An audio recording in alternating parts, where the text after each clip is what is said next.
السلام علیکم ناظرین، پروگرام نیوز ریویوز میں خوش آمدید۔ میں ہوں عرفان حیدر۔ ناظرین، امریکہ اسرائیل کا ایران پر حملے کا یا جنگ کا کہیں آج تیسرا روز ہے۔ پہلے روز ہی ہم نے دیکھا کہ ایران کی مرکزی قیادت جام شہادت نوش کر گئی امریکہ اور اسرائیل کے حملوں کے نتیجے میں۔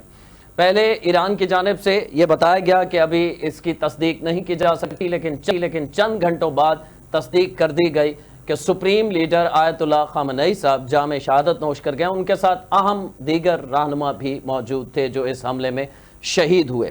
اس کے بعد صورتحال اس طرح بدلی کہ ایران نے مڈل ایسٹ کے اندر جہاں جہاں امریکہ کے اڈے موجود ہیں، امریکہ کی موجودگی ہے، فٹ پرنٹ ہے، وہاں اٹیک کرنا شروع کیا، جس کے بعد پاکستان، چین، روس اور دیگر عرب ممالک نے بھی ایران کے اوپر حملوں کی نہ صرف مذمت کی بلکہ ایران کی جانب سے جو رد عمل کے طور پر حملے سامنے آئے مڈل ایسٹ کے اندر، ان کی بھی مذمت کی گئی۔ اب صورتحال یہ ہے کہ آج جو تازہ ترین خبر ہے اور جو بہت بڑی کامیابی کہا جا رہا ہے ایران کی جانب سے، ایران کا دعویٰ ہے کہ اس نے 3 لڑاکا جنگی طیارے امریکی کویت کے اندر مار گرائے ہیں، جبکہ امریکہ نے طیاروں کے گرنے کی تو تصدیق کی ہے۔ البتہ امریکہ یہ کہنا ہے کہ یہ ایران نے نہیں مار گرائے بلکہ کویت کے ڈیفنس سسٹم نے غلطی سے انہیں ہٹ کیا ہے، جس کے نتیجے میں یہ 3 طیارے گر کر تباہ ہوئے ہیں۔ البتہ پائلٹ انجیکٹ کر گئے اور محفوظ رہے ہیں۔ ایک اسرائیلی اخبار کی جانب سے بڑی دلچسپ سٹوری سامنے آئی ہے۔ ان کا یہ دعویٰ ہے کہ امریکہ نے اٹلی کے ذریعے ایران تک یہ پیغام پہنچایا ہے کہ ہم جنگ بندی کے لیے تیار ہیں، لیکن ایران نے اسے یکسر مسترد کر دیا ہے، اس پیغام کو، اس جنگ بندی کی آفر کو۔ اب صورتحال کس طرف جائے گی، کتنے دن مزید ایران جو ہے وہ مزاحمت کر سکتا ہے؟ ایران کا دعویٰ ہے کہ وہ کئی مہینوں بلکہ سالوں بھی لڑ سکتا ہے اور وہ پیچھے نہیں ہٹے گا، جبکہ امریکہ کے اندر ٹرمپ کی مقبولیت میں مزید کمی ہو رہی ہے۔ 43% لوگوں نے امریکہ کی جانب سے اس اقدام کو غیر معقول قرار دیا ہے اور اسے ایک کہا ہے کہ ناپسندیدگی کا اظہار کیا جا رہا ہے، جبکہ 27% امریکن یا امریکہ کے رہنے والے یہ چاہتے ہیں، سمجھتے ہیں کہ یہ حملہ درست تھا۔ اسرائیل کے اندر بھی بڑے پیمانے پر ایران نے تباہی کی ہے۔ ایران کے جو میزائل ہیں وہ اسرائیل کو مسلسل ہٹ کر رہے ہیں اور ایران نے یہ حملوں کا سلسلہ جاری رکھا ہوا۔ اس ساری صورتحال پہ بات کریں گے۔ اس میں پاکستان کا کیا کردار ہوگا، مڈل ایسٹ کا کیا کردار ہوگا، چین روس کا کیا کردار ہوگا، اور امریکہ جس مقصد کے لیے اس نے یہ جنگ کا اس کا آغاز کیا، رجیم چینج، وہ ہوتی دکھائی نہیں دیتی، تو کیا امریکہ زمینی فوج ایران میں اتارنے کا ارادہ رکھتا ہے؟ ان ساری صورتحال کو ڈسکس کریں گے، بات کریں گے۔ ناصر عباس شیرازی صاحب ہمارے ساتھ موجود ہیں، جنرل سیکرٹری ہیں مجلس وحدت المسلمین صاحب کے۔ شیرازی صاحب بہت شکریہ وقت کے لیے۔ پہلے تو تعزیت، اور ظاہر ہے صرف ایران کے سپریم لیڈر نہیں، عالم اسلام کے ایک معتبر شخصیت جنہوں نے جام شہادت نوش کیا۔ اس کے بعد اب ایران کے پاس کیا سمجھتے ہیں آپشنز کیا ہے؟ یہی آپشن ہے کہ آخر تک لڑنا ہے، یا کسی اسلامی ملک کے کہنے پر یا کسی اور کے انٹرفیرنس، چائنا یا روس کے، یہ جنگ فوری طور پہ تھم سکتی ہے، یا آپ سمجھتے ہیں اب یہ سلسلہ لمبا چلے گا؟ جی شکریہ۔ اس میں کوئی شک نہیں ہے کہ وہ عالم اسلام کا بھی اور مہذب دنیا کا بھی سرمایہ تھے۔ اگر ہم اس تناظر میں دیکھیں کہ ایران جس جنگ میں اس وقت جس جنگ کا سامنا کر رہا ہے، امپوزڈ وار ہے، یہ جنگ ایران نے شروع نہیں کی، ایران کے اوپر مسلط کی گئی ہے، اور ایران کی سپریم لیڈرشپ کا جو جرم ہے، یا ایرانی قوم کا بھی، وہ یہ ہے کہ انہوں نے فلسطین کی حمایت نہیں ترک کی ہے، اور اسرائیلی جینوسائیڈل آپریشن جو دنیا میں ایک یونیک جینوسائیڈ ہوا ہے لائیو، اس کے مقابلے میں اپنی عوامی، حکومتی، ہر سطح کی سپورٹ جو ہے وہ مظلوم فلسطینیوں کو اور ان سے مزاحمت کرنے والے گروہوں کو دی ہے کہ جو اسرائیل کے مقابلے میں برسر پیکار تھے۔ اور یہ جرم بھی چھوٹا جرم نہیں ہے کہ اس وقت یہ واحد ملک ہے کہ جو اسرائیل کے توسیع پسندانہ عزائم، بالخصوص گریٹر اسرائیل، اور گریٹر اسرائیل میں یا آپ نہیں کہہ رہے، یہ کوئی جو ہے یعنی جسٹ ایک تھیوری نہیں ہے، ان پریکٹس اس وقت اگر ہم ان کی بات کریں کہ اسرائیل کی وار کیبنٹ کے متعدد وزراء، اسرائیلی وزیر اعظم، پھر اس کے بعد لنڈسے گراہم جیسے کانگریس مین جو ٹرمپ کے بہت الائی قریبی سمجھے جاتے ہیں، اور پھر ابھی ہم نے دیکھا کہ لیڈر آف دی اپوزیشن نے بھی یہ بات کی ہے اسرائیل کے، تو یہ گریٹر اسرائیل کے لیے وہ باقاعدہ ایجنڈا رکھتے ہیں۔ اور امریکہ کے ابھی سفیر مائک حکابے نے जो इसराइल में सफीर है, उसने खुल खुला के कहा है कि ये सारा इलाका बिब्लिकल ग्राउंड्स के ऊपर जो है वो इसराइल के पास होना चाहिए और इसराइल को इसको लेने का हक है। इस एजेंडे के मुकाबले में रुकावट जो है वो जमहूरी इस्लामी ईरान और उसकी लीडरशिप थी, और इसी जुर्म में उनको जो है वो शहीद किया गया है। और जाहिर है हमें पहले दिन से अंदाजा था कि अमेरिकन मिलिट्री माइट और ईरान की मिलिट्री माइट में जो है वो कोई सिमेट्री नहीं है, ये कोई मैच नहीं है। अमेरिका बिलाखर मिलिट्री सुपीरियरिटी रखता है, लेकिन दूसरी तरफ ईरान की जो वर्थ है या ताकत है वो ये नहीं है कि वो बहरी बेड़े के मुकाबले में बहरी बेड़ा बनाएगा या उनके जहाजों के मुकाबले में F-35 बनाएगा। वो ये है कि वो उनको न्यूट्रलाइज कैसे करेगा। जिस एक वाक़े की तरफ आज आपने इशारा किया है, डॉयचे वेले जैसे जर्मनी के इदारे ने और दीगर तमाम इदारों ने जिन्होंने मैंने देखा है, उन्होंने इसको कबूल किया है कि ये जो कह रहे हैं कि कोलैटरल डैमेज हुआ है या अपने ही डिफेंस सिस्टम की वजह से, वो डिफेंस सिस्टम क्यों एक्टिव हुआ था, एंड उस वक्त ईरानी ड्रोन जो है वो वहां पे बरस रहे थे और उन ड्रोन ने इनको हिट किया और उसी दौरान इनके जो है वो इंटरसेप्टर जो है वो भी चूंकि एक्टिवेट हो गए थे। तो ये एक मिक्स सिचुएशन क्रिएट हुई है, लेकिन ये 100% उन्हीं ड्रोन्स के हमलों के नतीजे में ही हुआ है। इसको तमाम इदारों ने इंटरनेशनल जो है इसको कबूल किया है। तो इसका मतलब ये है कि ईरान ने इनकी मिलिट्री सलाहियतों को न्यूट्रलाइज करने की सलाहियत रख रही है, क्योंकि उनका जो डॉक्ट्राइन मिलिट्री है उसकी बुनियाद वो कुरान की ये टर्मिनोलॉजी है कि जो हाथी वालों के मुकाबले में कुरान ने अबाबील दिए, और अबाबील का मतलब ये है कि हाथी का मुकाबला हाथी से नहीं बल्कि हाथी के मुकाबले के लिए अबाबील जिनकी चोंच में छोटे छोटे कंकर थे और जिन्होंने जब काबा का घेराव किया था अबरा ने तो उन्होंने उनका बुरकस निकाल दिया।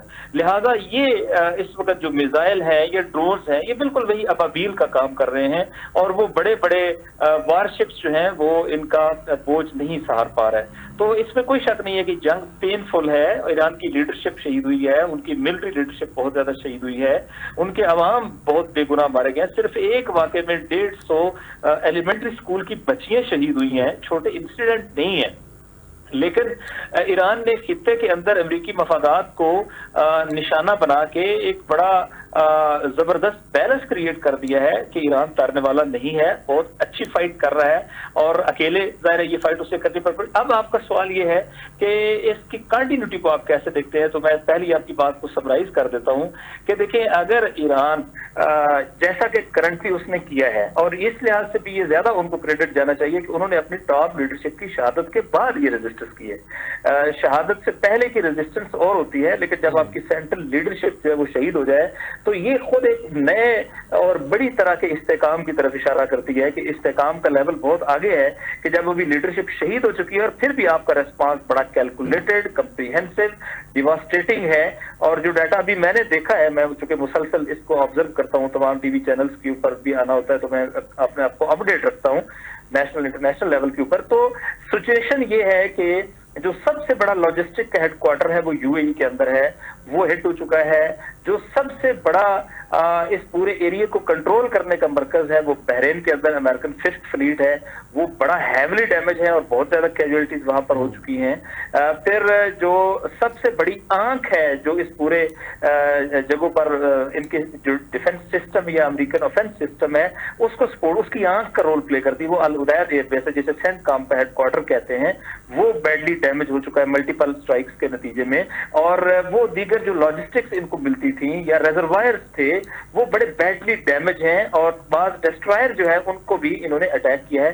डिस्ट्रॉयर जो मेन वारशिप जहाज को एकम्पनी करते हैं। तो इसका मतलब यह है कि उन्होंने काफी हद तक किसी इनकी जो असिस्टेंस करने वाली पावर थी उनको वीक कर दिया है। और इसमें भी कोई शक नहीं है कि ईरान के अंदर बड़े हैवी डैमेजेस हुए हैं, बहुत ज्यादा लॉसेस हुए हैं, चूंकि अमेरिका ने B-52 का इस्तेमाल किया है, F-35 का इस्तेमाल किया है, F-15 का इस्तेमाल किया है, but things are continuing. Iran अपनी सरजमीन पर बैठा है, अपने घर में बैठा है। अमेरिकन एलाइज इस वक्त रीजन के अंदर बड़ी बदहाली हैं, ग्लोबल इकोनॉमी श्रिंक कर रही है, एक्सपोर्ट इंपोर्ट्स बंद हो गई हैं, ग्लोबल ऑयल और एनर्जी की सप्लाई रुक गई है, इस खित्ते की जो इंपोर्ट्स थी वो भी रुक गई हैं और इवन फ्लाइट्स रुक गई हैं, लोग स्ट्रैंडेड हैं। तो इस सारी सूरत हाल में ये अफोर्डेबल नहीं है अनलिमिटेड टाइम के लिए अमेरिका और उनके वेस्टर्न अलाइज के लिए। अभी सिर्फ एक बरतानिया ने कहा है कि उनके शायद 98,000 उनके जो शहरी हैं इस एरिया के अंदर, वो उनको निकालने के लिए हंगामी फ्लाइट्स का बंदोबस्त कर रहे हैं। तो there is a global impact of this all thing going on. तो ईरान अगर इसको कंटिन्यू करने में कामयाब हो गया और यानी 2 हफ्ते फर्ज करें मैं इसकी अगर आपको कहूं कि 2 हफ्ते ईरान ने बड़ा सक्सेसफुली रेजिस्ट कर लिया, तो मैं समझता हूं कि अमेरिका जो है वो सस्टेन नहीं कर पाएगा और फिर अल्टीमेटली जो डिप्लोमेसी का भी रास्ता निकलता है ना, वो उसी वक्त निकलता है जब ग्राउंड के अंदर आप प्रॉब्लमेटिक हो जाते हैं। जब ग्राउंड में दुश्मन के लिए जो है वो कोई अपोजिशन ही ना हो तो फिर वो नहीं होते, डायलॉग नहीं होते और अमेरिका से डायलॉग नहीं होते। अमेरिका जो है वो अपनी चीजें मुसल्लत करता है, वो अपने यूरोपियन अलाइज हो उनके साथ भी।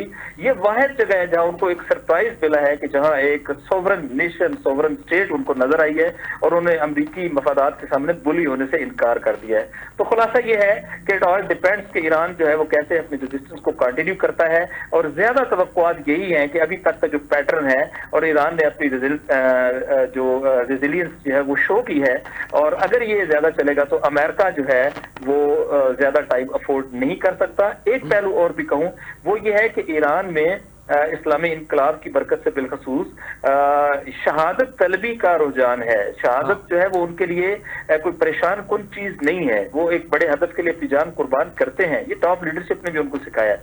लेकिन अमेरिका के लिए बहुत बड़ा प्रॉब्लम है, जब उनको कॉफिन्स जाते हैं तो वो उनके लिए बहुत प्रॉब्लमेटिक हो जाते हैं।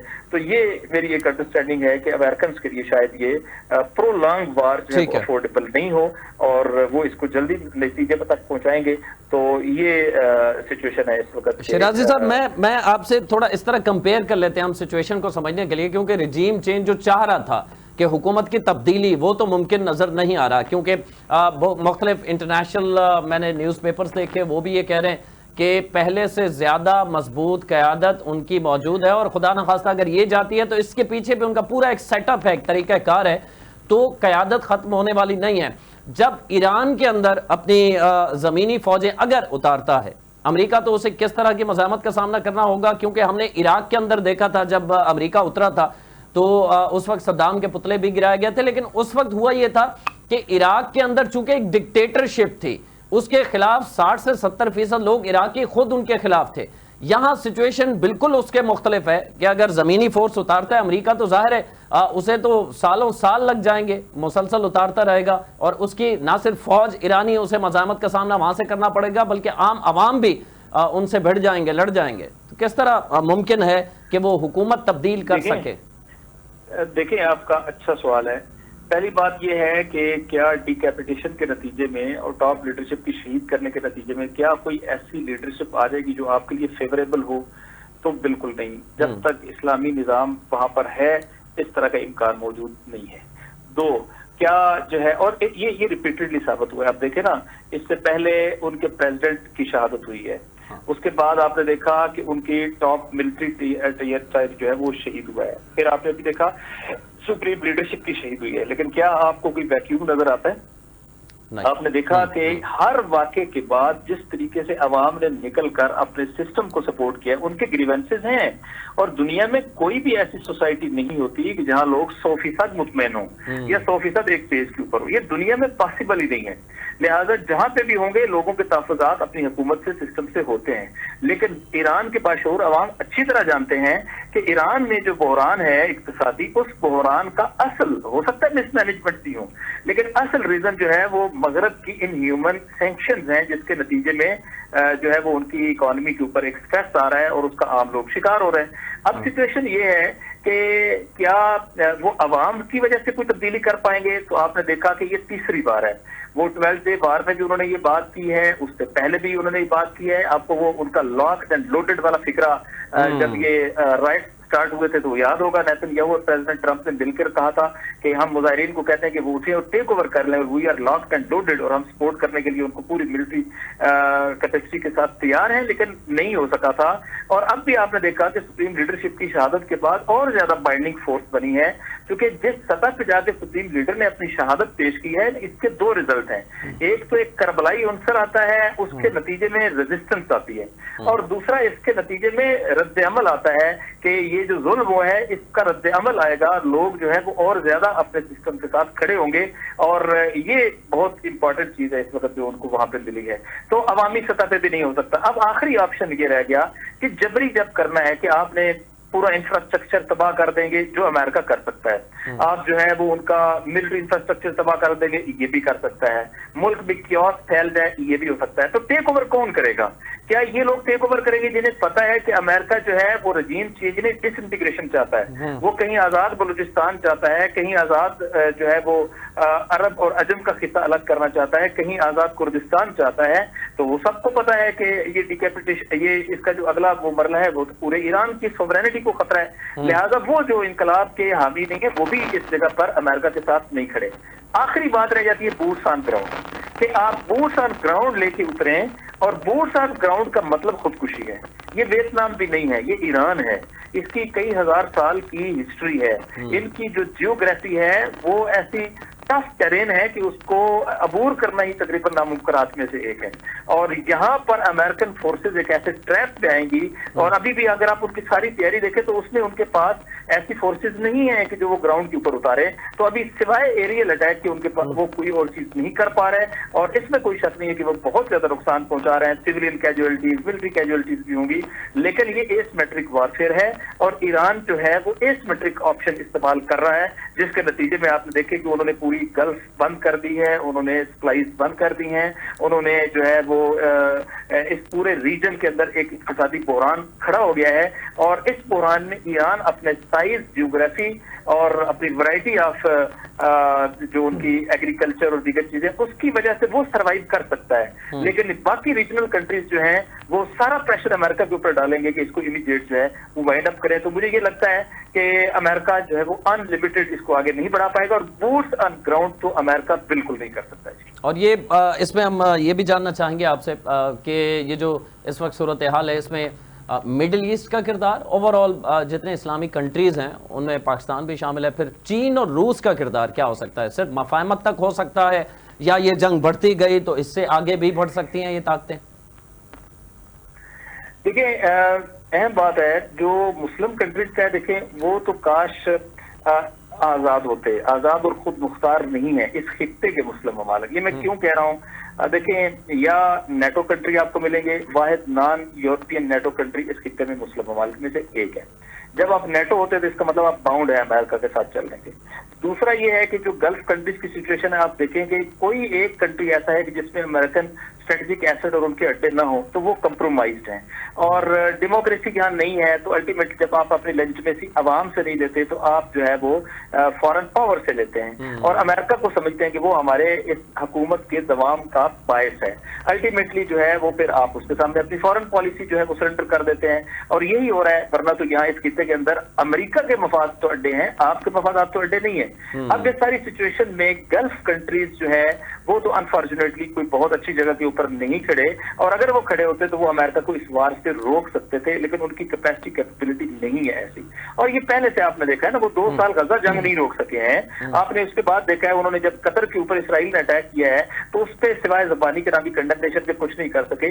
तो ये नहीं है। हाँ, अब बात आती है कि चूंकि ग्लोबल चेंज आ रहा है और flow of power from west to east हो रहा है, और अमेरिका ये सारा कार्य इसलिए कर रहा है कि इस फ्लो या इस शिफ्ट को रोका जा सके, और ईस्ट की तरफ जो ताकत की मुंतकिली है इसको जो है इसको स्लो किया जा सके। और उसमें जो सबसे इंपॉर्टेंट कंट्री है कि जो इस मामले में पिवटल रोल प्ले कर रहा है वो जमहूरी इस्लामी ईरान है, तो वो उसको रास्ते से हटाना चाहते हैं, क्योंकि ईरान की वजह से इजराइल के अज़ाइम, अमेरिका के अज़ाइम, रीजन के अंदर अमेरिकन हेजेमनी सब जो है वो डिस्टर्ब है। अब ये है कि चाइना और रशिया क्या करेंगे।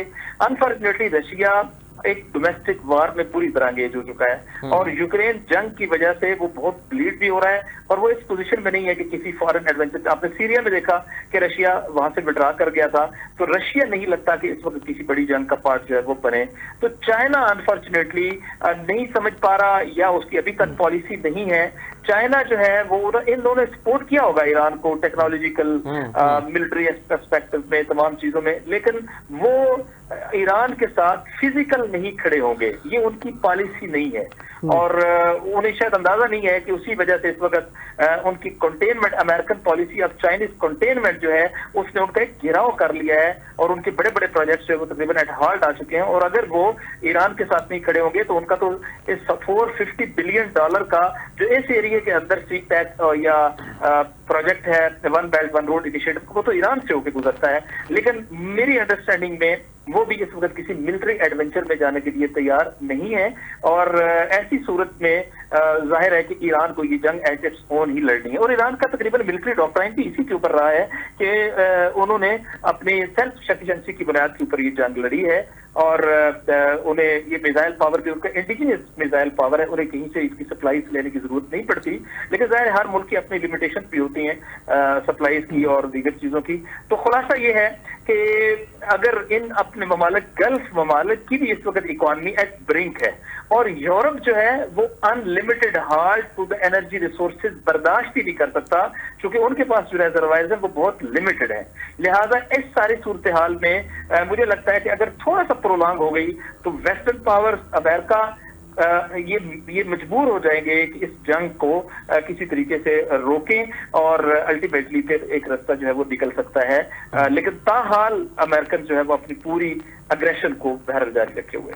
आखिर में पाकिस्तान का किरदार मैं चाहूंगा आप इसमें बात करें, और साथ साथ जो कल हमने देखा जिस तरह पुरतशद्दुद एहतजाज हुए, ज़ाहिर है ये आप जैसे लोगों की भी जिम्मेदारी थी कि कारकुनान को ये समझाया जाए कि ये इमलाक जो हमारी मुल्क की हैं ये हमारी अपनी है। ज़ाहिर है गम गुस्सा भी है, वो सारा कुछ जायज़ है, लेकिन कंट्रोल्ड और पुरअमन होता ये एहतजाज तो एक अच्छा मैसेज जाता, जो कि नहीं हुआ, और जिसमें शहादतें भी हुई। 22 शहादतें इंटरनेशनल मीडिया कोट कर रहा है, पाकिस्तान में मुख्तलिफ नंबर्स इसमें सामने आए। तो ये अफसोसनाक है। पाकिस्तान का इस सारी जंग में किरदार क्या हो सकता है, किस हद तक हो सकता है, हम किस स्टेज तक जा सकते हैं, या सिर्फ हम ज़बानी मजम्मत तक रहेंगे? और साथ साथ कि अगर कोई एहतजाज इसमें हुआ है तो उसे किस तरह होना चाहिए था जो कि मिसमैनेज हुआ है? देखिए, इस मखमसे में तो है पाकिस्तान की मुश्किल ये है, और मैं यहाँ पे वो नजम सेठी की तारीफ करता हूँ, उसने दुरुस्त कहा है कि पाकिस्तान की हैवीली डिपेंडेंस है सऊदी अरब के, ऐसे यूएई, इन ममालिक के ऊपर। रेमिटेंस की वजह से लोग हमारे जॉब करते हैं, ऑयल की वजह से रीजनल हमारी जो है कोऑर्डिनेशन बनी हुई है इसी रीजन के अंदर, तो ये बहुत ज्यादा हम इक्तिसादी एतबार से डिपेंड करते हैं इस किस्से के ऊपर।